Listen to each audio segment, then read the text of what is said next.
ఏమి ప్రయోజనమని దేవాతి దేవుడు చక్కని మాట బైబిల్లో రాసి పెట్టాడు. గమనించండి ప్రియ దేవుని బిడ్డలారా, మన జీవితంలో మనము అన్ని సంపాదించుకుంటూ ఉన్నాము, కానీ మన ఆత్మ నశించిపోతుందన్న విషయాన్ని మనము గ్రహించలేకపోతూ ఉన్నాం.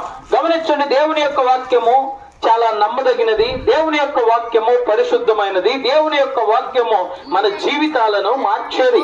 అయితే ఇప్పుడు దేవుని బిడ్డలారా, ఈ దేవుని యొక్క వాక్యము సెలవిస్తూ ఉన్నటువంటి చక్కని మాట ఏంటంటే, ఇదిగో ఒకడు లోకాన్ని సంపాదించాడంట, అతనికి కావలసినటువంటి వస్తువులను సంపాదించాడు, అతనికి కావలసినటువంటి వాహనాలను సంపాదించుకున్నాడు, అతనికి కావలసినటువంటి ధనాన్ని సంపాదించుకున్నాడు, అతనికి కావలసిన ఇళ్లను కట్టుకున్నాడు, సమస్తమును సంపాదించాడు కానీ మారు మనసు పొందలేదు, సమస్తమును సంపాదించాడు కానీ రక్షణ పొందలేదు, సమస్తమును సమకూర్చుకున్నాడు కానీ ప్రియ దేవుని బిడ్డలారా అతని జీవితంలో మార్పు లేదు. అయితే ప్రియ దేవుని బిడ్డలారా, దేవాతి దేవుడు అంటూ ఉన్నాడు, ఇదిగో అతడు లోకమునంతా సంపాదించి రక్షణ పొందకపోతే అతనికి ఏమైనా ఉపయోగం ఉంటుందా, ప్రయోజనం ఏమైనా ఉంటుందా అని దేవాతి దేవుడు మాట్లాడుతూ ఉన్నాడు. గమనించండి ప్రియ దేవుని బిడ్డలారా, బైబిల్లో ఇద్దరు వ్యక్తులు మనకు కనబడుతూ ఉన్నారు. ఒక వ్యక్తి ధనవంతుడు, మరొక వ్యక్తి దరిద్రుడు. ఈ ధనవంతుడైతే ప్రియ దేవుని బిడ్డలారా ఉండడానికి చక్కగా ఇల్లు ఉంది, తనకు బంధువులు ఉన్నారు, రక్త సంబంధికులు ఉన్నారు, అన్ని విధాలుగా చాలా సౌఖ్యంగా జీవిస్తూ ఉన్నాడు. గమనించండి, ఊదా రంగు వస్త్రములను ధరిస్తూ ఉన్నాడు, మంచి మంచి ఆహారాన్ని తింటూ ఉన్నాడు, కావలసినటువంటి వాటిని ఏవైతే తినాలనుకుంటున్నా వాటిని తింటున్నాడు, ఏవైతే చూడాలనుకుంటున్నాడు వాటిని చూస్తున్నాడు, ఏది చేయాలంటే అది చేస్తూ విస్తారంగా జీవిస్తూ ఉన్నాడు. అతనికి కావలసినట్లుగా అతడు బ్రతుకుతూ ఉన్నాడు. ప్రియ దేవుని బిడ్డలారా గమనించండి, అయితే ఆ ధనవంతుడు ప్రియ దేవుని బిడ్డలారా ఎన్నడూ కూడా ఇతరులకు సహాయం చేసిన వాడు కాదు. ఆ ధనవంతుడు మారు మనసు పొందలేదు, ఆ ధనవంతుడు రక్షణ పొందలేదు, ఆ ధనవంతునికి లోకములో కావలసినవన్నీ ఉన్నాయి కానీ రక్షణ లేదు. ఈ లోకంలో కావలసిన వస్తువాహనాలు బంగారము వెండి అన్నీ ఉన్నాయి కానీ అతని జీవితంలో మార్పు లేదు. అయితే ప్రియ దేవుని బిడ్డలారా, ఆ ఇంటి వాకిటనే అతనికి ఇంటి సమీపంలోనే ఒక వ్యక్తి ఉన్నాడు. అతని పేరు లాజరు. అతడు దరిద్రుడు, తినడానికి తిండి లేదు, ఉండడానికి ఇల్లు లేదు, కట్టుకోవడానికి వస్త్రాలు లేవు. అతని పరిస్థితి చూస్తే చాలా దయనీయంగా ఉంది. ఆరోగ్యము కూడా లేనటువంటి పరిస్థితి. అతని యొక్క శరీరము, కాళ్ళు, చేతులు మొత్తము కురుపులతో నింపబడిపోయింది. అతని యొక్క కాళ్ళను, చేతులను ప్రియ దేవుని బిడ్డలారా కుక్కలు వచ్చి ఆ కురుపులను నాకుతూ ఉంటే దయనీయమైన పరిస్థితిలో ఉన్నాడు. కనీసం తనకు బంధువులు లేరు, రక్త సంబంధికులు లేరు, ఎవరు పలకరించేవారు లేరు, ఎవరు ఆదరించేవారు లేరు, ఎవరు ప్రేమించేవారు లేరు, పట్టెడు అన్నం పెట్టే దిక్కు లేదండి. అయినా ప్రియ దేవుని బిడ్డలారా అతడు మారు మనసు పొందాడు. అతడు చాలా రక్షణ కలిగి ఉన్నాడు, నీతిగా బ్రతుకుతూ ఉన్నాడు, పరిశుద్ధత కలిగి బ్రతుకుతూ ఉన్నాడు. ఇదిగో పాపము చేయకుండా తన జీవితంలో పాపానికి చోటు లేకుండా బ్రతుకుతూ ఉన్నాడు. ఎవరైనా ఇస్తే తింటూ ఉన్నాడు, ఇవ్వకపోతే అలాగే పస్తులుంటూ ఉన్నాడు, కానీ ఎవరిని దూషించలేదు, శపించలేదు. అయితే ప్రియ దేవుని బిడ్డలారా, ఈ ధనవంతుడు ఒక దినాన చనిపోయాడు, ఆ దరిద్రుడు కూడా చనిపోయాడు.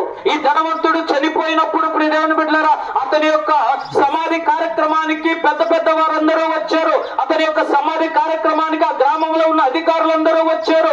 ఎక్కడెక్కడ నుండో పెద్ద పెద్ద వాళ్ళందరూ వచ్చి అంగరంగ వైభవంగా ఆ సమాధి కార్యక్రమాన్ని చేశారు.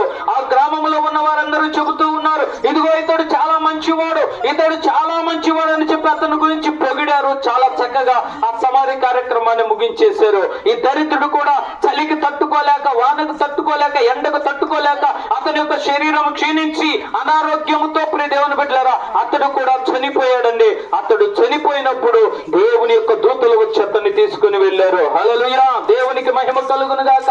అతడు చనిపోయినప్పుడు అతన్ని తీసుకొని వెళ్ళడానికి దేవుడు తన దూతలను పంపించాడు. దేవదూతలు వచ్చి ప్రియ దేవుని బిడ్డలారా అతన్ని తీసుకొని వెళ్ళారు.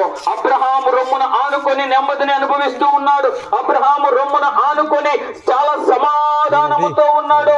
ఇదిగో ఈ ధనవంతుడు ఇక్కడ చనిపోయిన తర్వాత అతను కళ్ళు తెరిస్తూ చూస్తే నరకములో ఉన్నాడు, అగ్నిలో ఉన్నాడు, యాతన పడుతూ ఉన్నాడు, ఏడుస్తూ ఉన్నాడు. యుగ యుగాలు అతనికి నెమ్మది లేదు. భూలోకములో ఉన్నప్పుడు ఎంతో నెమ్మదిగా ఉన్నాడు. భూలోకములో ఉన్నప్పుడు ఏ రోజు కూడా అడుక్కున్నవాడు కాదు. కానీ ప్రియ దేవుని బిడ్డలారా పరలోకానికి వెళ్ళిన తర్వాత నీటి చుక్క కొరకు అడుక్కునేవాడుగా మారిపోయాడు.